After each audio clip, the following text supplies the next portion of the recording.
Isa Pressman, inamin na wala pang balak magpakasal kay James Reid.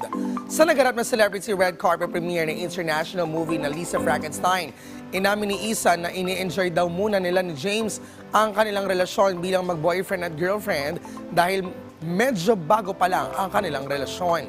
Ayon kay Isa, napag-usapan na nila ang desisyon na ito at gusto rin nila na mag-build ng maganda at maayos na foundation sa isa't isa. Samantala, nang tinanong naman si Isa kung kamusta ang relasyon nila ni James, sagot niya, quote-unquote, "We're good, smooth, and steady."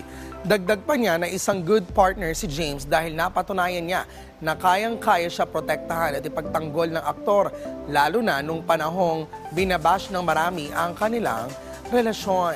Matatanda ang March 2023 nang proud na inamin ni Isa at James ang kanilang relasyon sa publiko.